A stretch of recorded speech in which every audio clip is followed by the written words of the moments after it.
So this would be my one and only video in Denmark. Everything's clean and it works. And now you're gonna see Georgjis as you've never seen him. How he does his shopping. Hi Georgjis. Hey, hello from fat guy from Denmark. But you're From Latvia. Oh yeah, but I'm in Denmark technically. What are we gonna have tonight for dinner? Barbecue mostly. Barbecue. I hope. So you've got beef wrapped in bacon. They've got their priorities right here. What is this? Oh, it's a fit. Oh, yo. Euros. This will work. I'm very much looking forward to this. Well, they have lasagna, they have chicken satay. Globalization is working well here as well. And Ali is going to be moderating if we do the stream. Ali is not going to be moderating our dinner though. No, she's not moderating our dinner. She'd probably like us to be eating healthy though. Yeah, we're getting greens. So. This is exciting. What a content. Amazing. No, but it is. Do you know what I'm actually fascinated by? When I first started traveling the world, I would have been 19. What kind of chocolate bars did they have in England? Because we didn't have them in Canada. People love this shit online. A white baclajan. I've never Have seen you ever eaten it? I've never seen a white aubergine. Do you want to eat it? Yeah. Let's see. We can have one of each. Cantarell. Me and Mossa can go pick those in Sweden. It's not the right season for them. Cantarell pizza is one of the best I've ever had. Do you ever eat cantarells? Yeah, for sure. It's like it's the like I'm from Latvia. We have those everywhere in the forest. So for us, Did you ever go pick them before yourself? Yeah, when I was just starting and like when I was young, this is what we would do when I would go with my grandpa and grandma, and we would just pick mushrooms. That's how my grandfather died, by the way. Oh, he ate a bad mushroom? No, he was a diabetic and he forgot his shot, so he was just in forest without his shot. So Oh shit. so he had a seizure and then he died. My god. No worries. I was thinking like either he ate a bad mushroom or maybe he stepped on a landmine, because I don't know the situation in Latvia. No, we don't have landmines. Like those don't grow there that much. They don't grow there. So what have we got here so far? Some meat, the white aubergine, some asparagus, like greens. Good. This is really cool, meeting Georgjis here, and I was gonna film a supermarket this morning, but I didn't want you to see me. I hadn't had a coffee in effectively about 16 hours, so it was like a free drunk almost. But I've had 4 coffees so far, so I'm ready to go. This has really changed the world. Pesto. Bit of rolled coal. That's good for the you know what. You can buy booze everywhere. Well, let me see, alcohol free. Monster energy drinks, goes without saying. In Sweden, you can only buy what's called folköl, basically slow beer. You have to go to a liquor store to buy more. So they'll only have like 2%. But not here in Denmark. You can have normal Heineken 24 hours a day. You've got your yogurts. They like their Greek yogurt as well. I like yogurt. And I got a cherry one this morning because cherry's my favorite everything. Strawberry's kind of a bit oversold. It's like a victim of its own success, strawberry. Oh, better catch up. Georgjis, wait for me. Yes. Are you guys into meatballs? Like köttbullar. Köttbullar. How do you say it in Danish? Köttbullar. Köttbullar. Yeah. Weirdos. Köttbullar in Swedish. Köttbullar. Yeah. You probably ate those at IKEA before. Yeah. I recently made the chicken Kiev. Chicken It Kiev. was extremely tasty, but I really burned my arm with the oil. Why did it just you stabbed into it too quick and it shot you, didn't it? No. It's when I was cooking, I was like dipping it and I dropped too fast, and it's like oil spilled into my arm. So this is what YouTube celebrities have in their house: lactose-free milk, Yes. which is never shortage in Scandinavia. I like the lactose-free stuff. I'm doing better with it myself too. I just noticed like with the age, it's really kind of became really hard, and I started like farting like crazy. It wasn't the most nicest experience, and like I know in our house we have these we have these windows. Yes. Under it we have like a small window, and we call it like a farting window because Window. Yeah, we have a table, and you sit, and it's like the wind from the window just comes in and like. God, this is great YouTube content. How old are you now? 37? 37. 37, like Perfect. me, brother. Perfect. Yes. If you make good food and you're good to me, sounds like you're going to be very good to me. Yeah. And we'll get on very well. And you feed me as well. That's what my wife never understands. I'm just putting this out here. Arthur Rehi didn't feed me. He gave me a pastry and a coffee. Oh. And he's the richest of all. But he's supporting Ukraine. But he could have fed me. So how old do you have to be to buy alcohol in Denmark? 16 or 18? It's if it's under 16.5%, then Yes. it's 16 and down, and if it's over 16.5%, then it's from 18. So if you're 16, you can drink beer and wine. Yeah, for sure. But if you're 18, go all the way. Yeah. In Ukraine, they don't have time for beer. Alles Alles. Maybe if Georgjis, he lets me go into his refrigerator as well when I'm in his house. You can see how YouTube stars really, really live. Yeah, star is a big word. So this will be a new segment on my YouTube, Dumping with the Stars. I've already got star skis on my Instagram, but I'll get that on YouTube. And now we have Georgie's house. Let me see. So in Denmark, they have these weird little funny things. And it doesn't go clockwise or counterclockwise. It just seems to go one way in this country. But yeah, that's where Georgie's does it. And he's got loads of little Santa Clauses here, and he's got trimmers. I'm assuming these are all for his beard, okay, because he's quite well manicured. All right, now we're going to get professional because we're on someone else's channel. Ready to roll? Almost. Trying to figure out why the camera wouldn't work. Fancy camera. See, that's the thing. iPhone always works. Yeah, that's true. Oh. I was doing a toilet review. I've got star skis online as well, like just so people know how celebrities do it. So, what's your rating? What, your toilet? Yeah. I'd say it's pretty good. It's better than his. Yeah. It's certainly cleaner than his. But you live with a woman. Yeah, that's true. That's true. But he has a dog. Yeah, he's got Futch. I don't think Futch is toilet trained as such. And you do have better coffee. Coffee is important. Fantastic. I'm an addict, so I cannot live without coffee. If I get, like, that's actually the problem of living in Denmark, but it's outside Copenhagen. Getting a decent coffee is actually problematic. Because Copenhagen has amazing coffee, but it's hit and miss elsewhere. Yeah, it's mostly miss. Mostly miss. So you're going to be sitting here, and you're Yes. going to have like a whole flag. It's going to be pretty nice. So Cool. It's really, really, really, really good. I'm really happy how it turned out.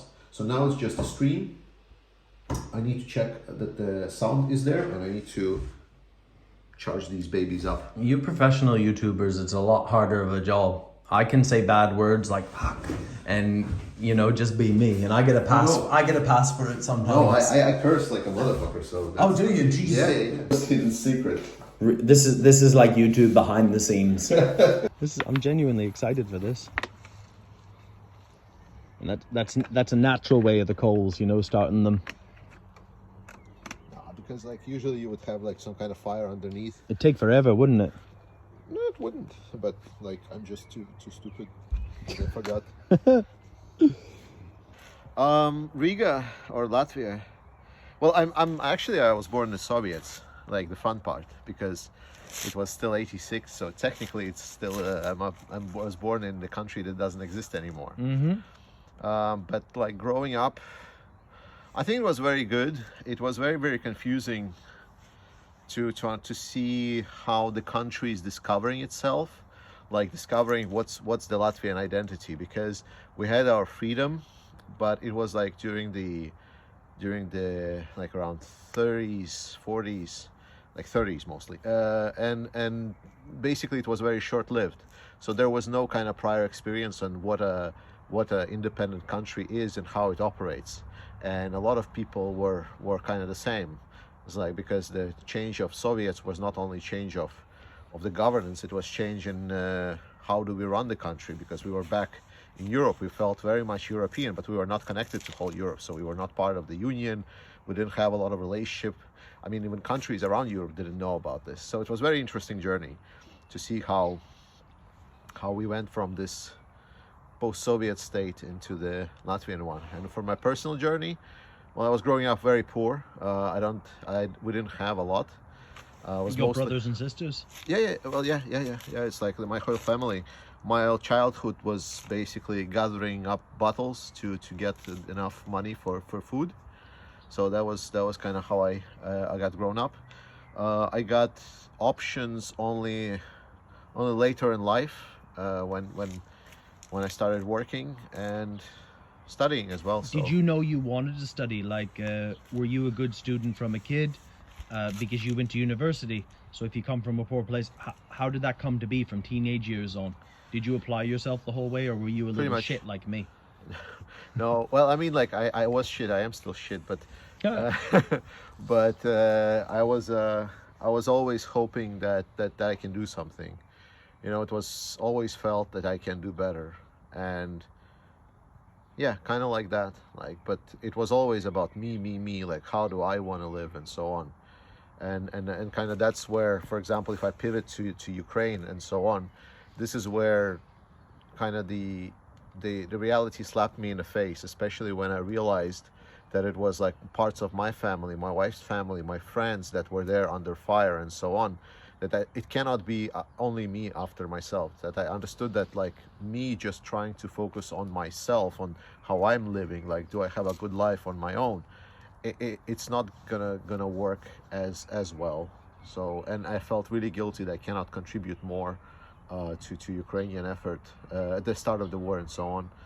And that was when the YouTube started. That was like why I was so happy about the fact that first it was like a couple of hundreds that I was able to donate beyond what I pay, like for my rent or whatnot. Of course. And then like it's just picked up more and more, and now I'm mind blown. That's kind of the main part. The main word that sticks right now is I'm just mind blown, just how much support there are from the whole community, like Ali and everyone else. Yeah.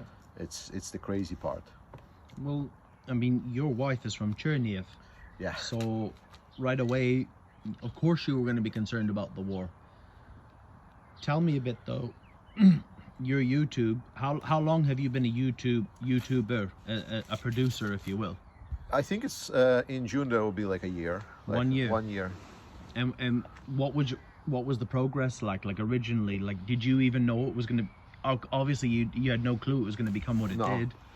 So what was it like starting? Do you have all the same equipment as you did?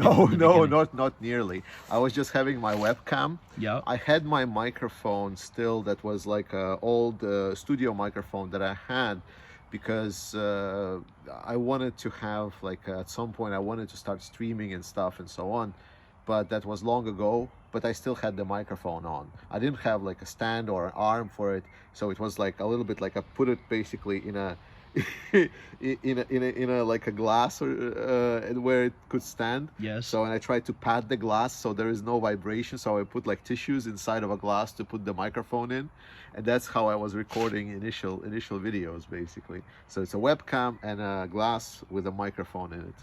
No, it's I think it's 1,000 followers. That's when you have the option to monetize. Yeah, something like that. But for me, it was never about like the profit of monetization, because I knew I was never going to make a living off YouTube. Yeah. But I think the algorithm pumps more. If you're monetized, more people see your content. Yeah, exactly. That was like the biggest things for me, because like I remember first videos and how they did, and then finally when I got the option to monetize. First, I already told you about the additional fact that I was able to donate, and then secondly that yes, that like if your videos are monetized, it helps immensely the YouTube algorithm. So and for me that was the kind of drivers. If the video is just monetized, then more people will see, more people will follow YouTube Ukraine content. Yes. And I was so scared because it was at that moment where was the Johnny Depp divorce. Jesus. And I was like, I was shitting myself because I was so afraid that Ukraine will go on like third page news and so on. I was like, oh my God, like please no, because our attention span is like so low in current society, in the Western world especially. And I was so afraid that this will just go away, because for me it's important, obviously, but I also feel that it's very important for the world. And I'm happy to see that the message sticked. At this point, it's more annoying for me that it's not being adjusted. I was just recently on the In Time show. Yes. And they were like, okay, let's discuss what happened. And like the first thing I started was like, well, Nick, this week. nice guy, Nick. Yeah, Nick, really cool guys. Like I really enjoyed. But the news that I wanted to start the news segment on is like, well, this week Russia committed more war crimes than democratic countries committed in the last 50 years all combined. So, and that's kind of happening every week. Yes. And it's just like, oh, it's like, oh, that's fine. Russia just bombed some cities with people dying. Oh, that's okay. And it's like, oh, it's like, by the way, there has been like 20 missiles shot down over Kyiv. Well, what are they doing? Have they been there out for a walk? Like, they weren't. Like who? No one gave Russia the permission. Like, there is nothing that justifies shooting missiles and like just generally attacking and killing civilians in the cities. And we are just already so accustomed. It's like, yes, this is just Ukraine war. This is how things go. It's very frustrating. We kind of become our own little community, haven't we? A bit. Like, do you get a sense of community through the YouTube channels? Yes, there is a sense of community that I feel, because I see the same similar names appearing here and there. And yep. and don't get me wrong, like, I'm really happy. I'm just a little bit afraid that we got into our own bubble, and like maybe larger world doesn't really care about it that much. You know, that it becomes just like this a niche TV show where people just really care. But thankfully, like, sometimes I kind of try to get out to it, and it still is a news cycle. Like, it's still, at least the newspapers are published it on the first page for the most part. But yeah, I understand very clearly what you mean, that there is just like, well, I'm not sure if you can, like, those are the right words to use, like the growth in popularity. But that's kind of like, it feels that feels like people discussing K-pop are a lot more popular than discussing how the state of our current democracy, or how our world will live for the next 80, 100 years, and like, will our children die in a senseless wars or not? Sure, 100%. I'm very grateful now. What we've done. Any mainstream media that I've talked to, and I've been right to the very top in London, above Piers Morgan's. I was on the floor above Piers Morgan this past week, and every time I talk to them, I have to talk about the landmines, about me driving over landmines. And if it wasn't for that, I wouldn't have that gave me the legitimacy in our community. But I can't talk to those platforms about what really matters. I have to talk about the flashpoints. And then maybe I can get in a couple other things. That's a price I'll have to pay with any time I ever deal with them. With you, we talk about what we're working on. With other people, you know, Jake is one, Starsky. We can talk about current things that actually really matter. Yeah. And it's only really been through YouTube. I found that I'm not so successful on the Instagram, because it has to be more, I find there's more narcissism. The selfie mode does much better on the algorithm, but what does that actually accomplish? I don't think it's just the YouTube. I think YouTube is one of the communities, but I know there's a big community on Twitter as well. I'm actually gonna have like I'm not sure if I can tell, Maria, she's gonna come over, Maria Drutska. Okay. She's gonna come over at my video quite soon. It's a preview, but generally speaking, there has been a lot of people. There's like some military experts in Twitter space that's been gathering money. There's some volunteer corps, different countries. Like, I know there's like working for Georgian Legion. There's like other international legions. Like, so there is some movement on other platforms as well. Yes. Right? And maybe you're not popular on Instagram, but maybe some other people's are. You know, it's like some people that have, I don't know, maybe just different type of content, like TikTok even, like for better or worse, there are actual, like, for example, Ukrainian soldiers, volunteers, whatnot, that are popular on TikTok and are making money and trying to make sure that we draw support. So and potentially, not just for their own self-promotion, they're actually using, because there's a lot of that too. Yeah. I mean, self-promotion, we talked about this a bit, but self-promotion, I don't see anything bad in it. Like, you know, it's like people still living their lives. If someone wants to build a career, is that what I would do? Probably not. But like, is it something that if we still align that we want to support Ukraine? Yes. Maybe fair. You know, it's like if someone really wants to have their faces out, cool. You know, it's like maybe that's what they want to be. Maybe they want to become famous. Like, you know, I want to be David Beckham of the war. Would you tell me though, like, you said you won't reveal your sources, but I just want to talk to you about Ivanivsky, and that's west of Bakhmut on the way to Chasiv Yar. You just, and I don't watch much Ukraine content for my own mental health, but you described that, and that would have been in January, February. The way you described that, you were either there or you know several people who were there. I've Would seen you some tell videos. me a bit about that, like how you? Sure. Most of it was seeing videos, like that particular part. Yes. I was just paying like attention to the details that people like usually don't notice. It's like, what's the state of the road?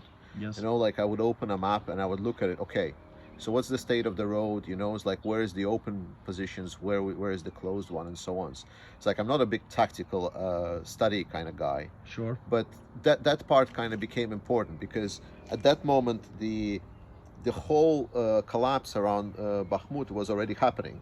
Yes. So the question that on my mind that was staying is like, okay, if Ukraine are still delivering things, how? Like, what are they doing? And so on. So I studied footage. I studied footage from before the war. I studied like how things are located around here. Google has removed like live map view from there, Yes. but there are still pre photos of things that are located in the area, and sometimes you can go and you can go a 360 view around what's in that area, like for Yes. example around the area of the plane that where is right now fighting. Yes. And so on, like where are the buildings, how are buildings located.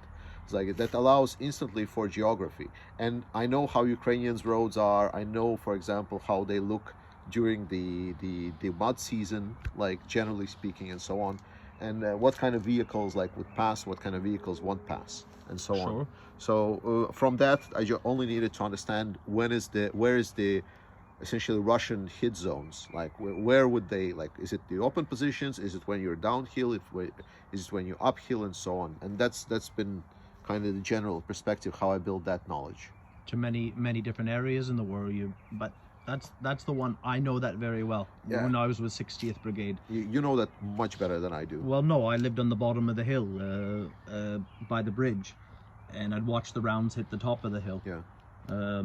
That's where I made my skincare routine video, and the acoustics Oh my were God. very good that day. But that's all you can do in a med point is wait. So, sometimes, like a lot of things I do on YouTube while I'm waiting, obviously it raises money for the army, but it makes me feel like I'm always doing something. And tell me, because I'm just curious, how many hours a week do you think you put into this? I'm sure your wife will be able to tell us better than you. Yeah. The longest part is the information gathering, like, right? So, like this reading news considers as a time into this, and so on. Sure. Because if yes, then this is quite a lot. Like, this takes up. Let's put it this way. Let's do the minus. Let's do the minus. Okay. So I sleep for about 7 hours a day. Yes. Like 6.5, 7 hours. So that leaves us with what is it, like the 18 hours? Yeah, No. okay, more No, or less. no, Well, like if you sleep 6 17. hours, 17, yeah. Yeah, 17 17. for 7 hours. So 17. Then I work at my job for 8 hours. That's additional. So 9 hours left. You got 9 hours left. I eat, like, relax and so on for about 3 hours, Okay. generally speaking. Okay, so you got 6 hours left. Yeah, so like 6 hours, that's the dedicated work for this. Yeah. So, and every day, obviously weekend more, because on weekends I have more time during the day and so on. So, like 8 hours work week additional. Second job.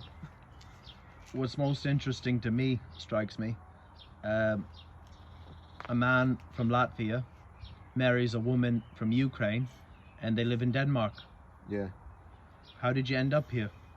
It's. I found it very interesting. So if you want to, Sure, it's a fascinating story because it all happened by a random accident.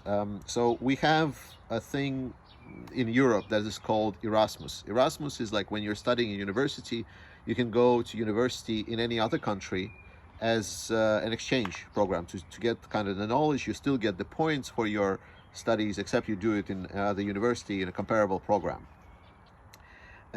in my country, I tried to apply for Denmark because other countries just didn't appeal, and Denmark felt like an interesting addition because there was a friend that said he had some friends that went to Denmark and they enjoyed it quite well. So I went to the Danish website and I filled in the details, but I couldn't find where the translate button was, like, or just mistranslated. At that moment, there wasn't the Google Translate, like right click Not and like translate now. the page like it is right now. It was right before that. And I just couldn't understand what I'm filling in. So I filled in the form, submitted, and then it turned out that I applied not for an exchange program, but a full-time degree. So basically at that moment I had to quit whatever I was doing in Latvia, sell my apartment, and basically move to Denmark. That's it. So that was the choice for me. Or stay in Latvia and then don't go. So that was a leap of faith. I had money for Danish standards basically for about a month. I had Yes. two bags of my stuff with me that I was holding in the bus station for about a month. Okay. A storage facility because I couldn't put it anywhere. You lived in a hostel? I lived in a hostel for the first 3 days. Next times it was I was expecting that I will stay out in a park somewhere because my apartment was only happening. I arrived in late August, but my apartment was ready for me only at the start of October. So I had to get Oy. over September somewhere. And thankfully a Dane on one of the parties at the start said like no, don't sleep in the park, like come sleep at my place. So there was like a couple of Danes that helped me out, and I stayed at their places for this month. And after that I pulled out my stuff from the storage unit and got into the apartment in October. And then how it started, and then I became a student and so on. And An now, accident. and now you've been here how many years? Like 10 years. 10 years. 10 years. Yeah, the Danes are pretty good. I'd say they've contributed quite a bit to the war effort as well. Denmark has like, I was so impressed by Denmark because in Denmark I couldn't really understand, like Denmark, a lot of people here when you talk, they don't really know that much about Eastern Europe. Like let's put it this way, Eastern Europe is not a super popular topic in Denmark unless you're talking about Eastern European immigrants. Yes.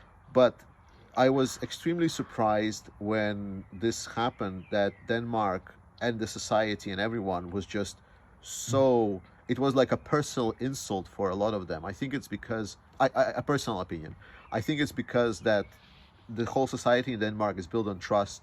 Yes. And the way that Russia attacked Ukraine is like the ultimate betrayal of any kind of trust, at least how it was perceived. And I think a lot of them took it like very, very personally, like you don't do this, like this is Sure. not cool, and not cool to the maximum extent possible. And obviously the horrifics of war and like everything like that's just piled up. But the initial, at least, push for that was the fact that yes, it's just not what one country should do to another. That's not how it is. That's not how world should operate in the 21st century.